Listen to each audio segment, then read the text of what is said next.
Hey everybody, this is Dr. Dane. Welcome to this installment of the Tour of Consciousness. What a great pleasure to be with you from my ranch. And this is one of my boys. His name is Gaetano. And I don't know if you can see, but he's a big boy.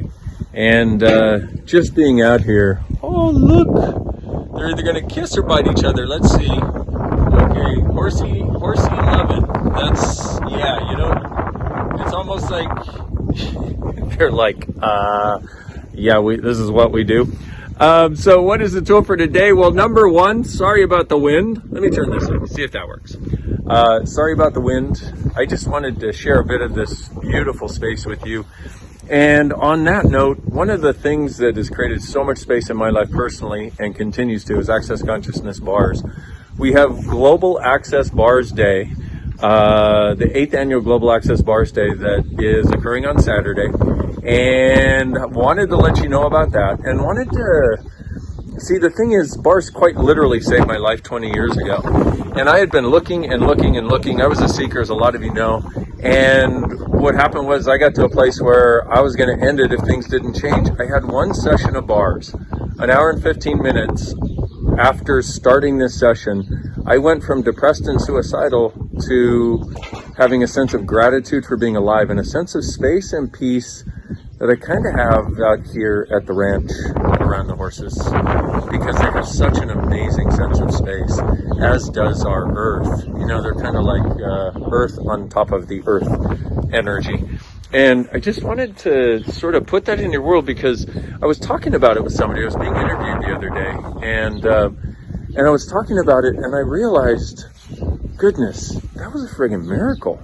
And that's, you know, I'm not going to say that will happen for everybody that gets bars, but it does create a great sense of peace.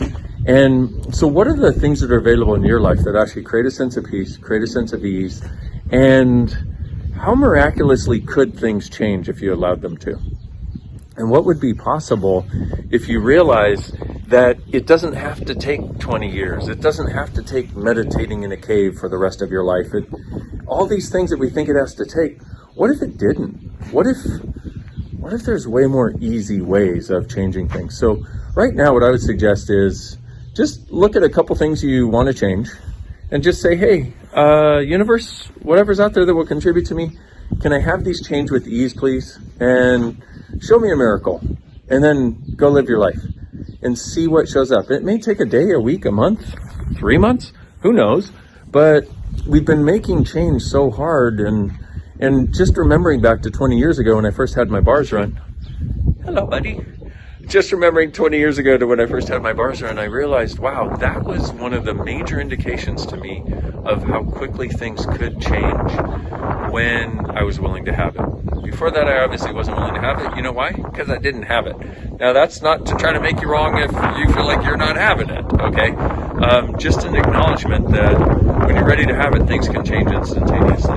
So, Global Access Bars Day starts Saturday and will go all day long. It's going to be awesome. There is an amazing lineup. So I just wanted to let you know that, invite you to that, and invite you to the awareness of the possibilities for space and peace, which is why I wanted to also show you my best friends in the whole wide world, horses. And what of you truly being you with the ease of change, the space of possibilities, and the joy of being alive are the gift, the change, and the possibility this world requires. You are, and I thank you for being my beautiful friends. Thank you for being part of the Tour of Consciousness. Can't wait to see you soon somewhere in the world someday, or via Zoom or something like that. And what would it take for us to have ease changing all the restrictions on travel? What can you be? What can you be aware of? What can you ask for? What can you contribute to changing that would allow that to change? That's a nicely large ask. Maybe not the largest possible, but at least it's worldwide. And what can we together contribute to changing it? Because I'd like to see y'all and give you a hug in person someday again soon. So there. See you soon, my beautiful friends. Thanks for watching. Bye-bye.